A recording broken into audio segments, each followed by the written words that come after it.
السلام عليكم ورحمة الله وبركاته. كسو دوادا بهذا حرفة كاب هذا سوى ناس اللي بيجيسو هدي أدوني سيد إن أبيرضه كان عسرسو وأدن دوني إن وقت هذا أما مدبضا ووقت هذا كم ده أي كاب صارته حقيقي ما أنت وحين ما أرجعناه وحوي إن تكون كمان نكون أو دولار يكون بحيان وحبرشة فورمانكا سيدا jaamacad oo kale ama college oo kale marka college uu qofku dhigto oo uu 5 sano 6 sano 7 sano dhigto waxbarashadaas marka uu soo dhameeyo waxa uu qofku marka hore moodayaa in college-ada la dhigto ama jaamacadda la dhigto ayba tahay furihii laakiin hadda waxa imaanaysa in markii uu qofku jaamacadii ama college-ki soo dhameeyo inuu is arko isagoo bar bilow ah jooga oo hadii koow uu baahdo techniques-kii ama farsamooyinkii shaqada lagu raadsan lahaa ama shaqo lagu abuuri lahaa ama ganacsi lagu abuuri lahaa laakiin waxaad moogan tahay in already ama aad soo dhumisay waqtigaadii waqti badan oo kamid ah in aad soo dhumisay sanado badan bilo badan iyo lacag kumanaan kun oo dollar ah hadaba ma jirtaa dhabaha dhaba ka wanaagsan oo aad raaci kartid jawaabtu waa haa waxaan hadaba haday sidaas tahay وأنا مسلك أنا أهرنتا وحن روا إن كوسو دويو حرفة كاب كوسو دو حرفة كاب أو بر أما بهوين أي سوي مادين أقوي هنوسيبا خبرة كحل ده سيدا جناح سيجالو أساسه حرفة ده كل دونا وحبضن كجرنايا ميل درنا كجارين وحيابها أنا بحنا وحكم ده أرمها الله حاجات التكنولوجيا ده قال أبوركا سيرت نرشة ganacsi alifka iyo qaar kale oo badan oo la xariira sidoo qofku farsamo gaar ah ama xirfad gaar ah ugu takhasusi lahaa sida hoggaanka maamulka oo kale hadaba aan iskiin baro magacaygu engineer Abiyad sida aan hadda kugu sheegayo si lamida ay aniga laftirkayga waqtigayga in badan oo kamid ah iga baxday in aan dhigto nidaamkii caadiga ah oo dheeraa aan soo maro laakiin waxaan ogaaday markaan wax walba dhameeyay waxaan qaatay 2 degree oo computer science iyo bachelor of leadership and management oo ah hoggaanka maamulka haddana waxaan qaatay boqolaal tababaro oo kala duwan oo arrimaha la xiriira waxaan sidoo kale qaatay postgraduate-keygii IT waxaan sidoo kale meel dhaxa iyadana mariyay postgraduate business administration laakiin waxaan ogaaday in sirtuba taa ka duwan tahay waxa almost iga baxay $10,000 haddana markaan suuqii imid oo aan damcay inaan shaqaysto ama ganacsado waxaan ogaaday wax walba inaan meel bilow ah ka taagnahay waxaan dib u bartay oo waqtigayga ku dhumiyay inaan wareysto dad aqoon-yahano ah oo siiba khubaro ku ah sida ganacsi gaar loo aasaaso markaas ayaan baraarugay oo fahmay nidaamkii oo dhan saacada aan kula hadlayo waxa aan sameeyay in ka badan 10 ganacsi oo kala duwan oo shaqaynaya dhamaantood dhinac walbana taabanaya waxaan sidaas darteed aan doonayn in dibka aniga isoo maray inaad aduguna isla wadadii oo kale martid hadhowna ogaatid inaad meel cilla taagan tahay waxaan hadaba haynaa xalkii arrintaa kaga duwanay oo aad ku baranaysid wixii aad doonaysid si rasmi ah aad u baranaysid waliba waxaan ku dhigaya cid shayga ku takhasustay ka fakar adiga in aad hadda xiisa tagtid oo sida ganacsi loo sameeyo uu ku dhigo macallin aan weligiis ganacsi sameeyo wax khibrada u lahayn suuqa iyo xaaladda dhabta ah inuu cashar ku dhigo oo ku baro sida ganacsi loo sameeyo iyo bal isweydii isbarbar dhig in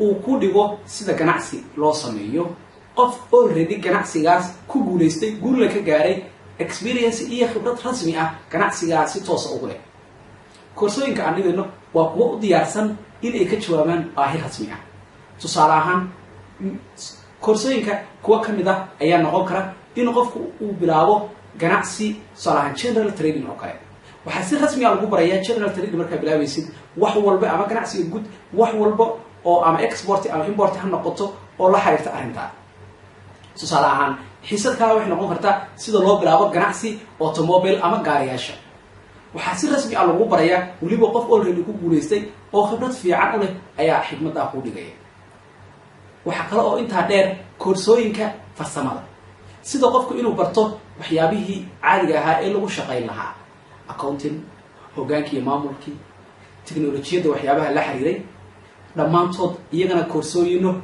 kooban oo qofka uu markii uu dhammaan diyaarsho uu toos ugu shaqo geli karo ayaad ku heli doontaan xirfadkaab.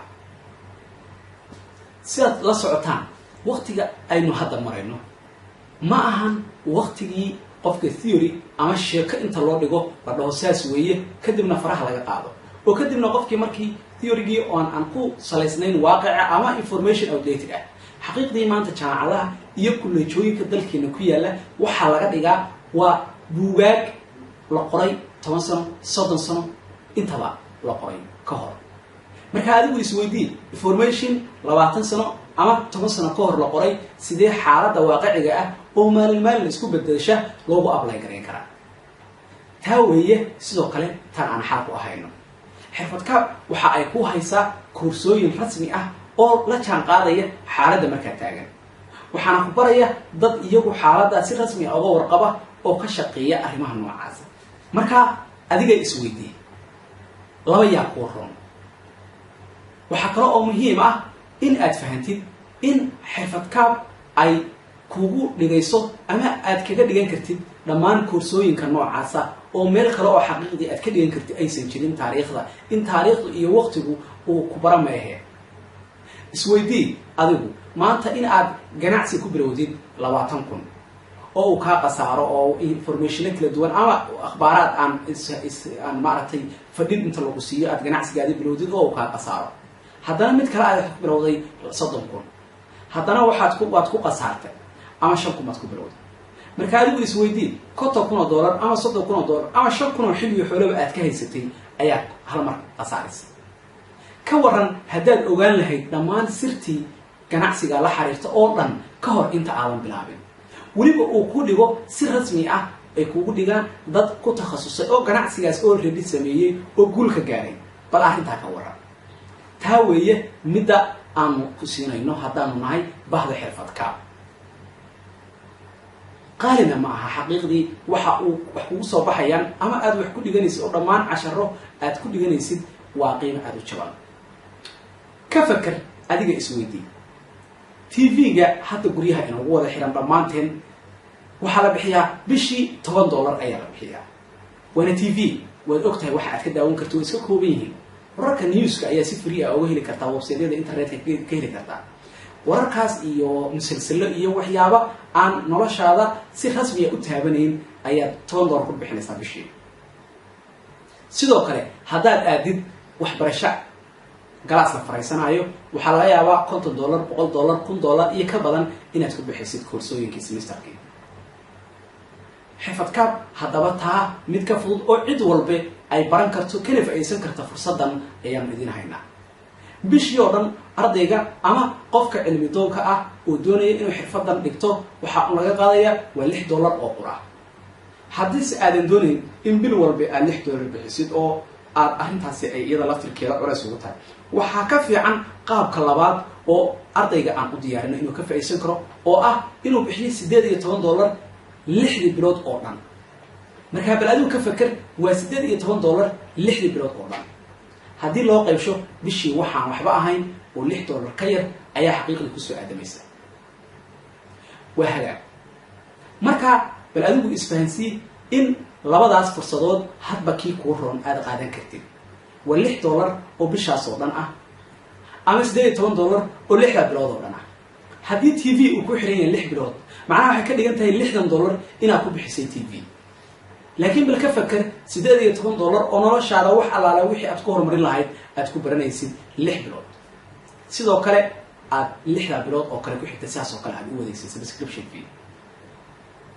haddaba xirfadkaab waxa idin hayso waxa weeye waa fursaddii nolosha aad guul kaga gaari lahaydeen weliba sida ugu dhow uguna waqtiga yar.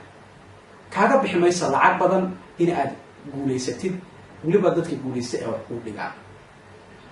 sidaas haddaba hadday jawaabtu tahay waxa aad sugaysid wax kala ma ah. waxaad u baahan tahay keliya inaad booqatid www.xirfadkaab.com kadibna aad iska diiwaangelisid nidaamkan soo socda. kadibna aad iska diiwaangelisid xirfadkaab. markaa aad isdiiwaan gelisid isla markiiba anaha kula soo xariiri doona oo kuu soo sheegi doono waxyaabaha lagaa rabo iyo nidaamka aad maraysid. waxaad markaa raacaysaa tillaabooyinka kugu xiga si aad markaa haddii eeba yidhaahdo aad koorsooyinkaadii oo dhammaystiran u heshid. sidoo kale waxaa jira koorsooyin free ah oo aad ka daalacan kartid sidoo kale xirfadkaab. haddaba bulshoy ballanteenu waa xirfadkaab iyo in qof walba uu barto xirfaddii rasmiga ahayd ee furaha guushiisa noqon lahayd. meeshii aad 10 sano oo waxbarasho ah iyo 10,000 dollar iyo waqtigaadii oo dhan oo dhumay aad kadib guulaysan lahayd, maxaa kuu diiday in aad 10 beri ama 30 beri aad baratid wixii aad rabtay inaad ku guulaysatid si fudud u baratid kadibna ku shaqaysid. taa weeye tan aan idiin hayno.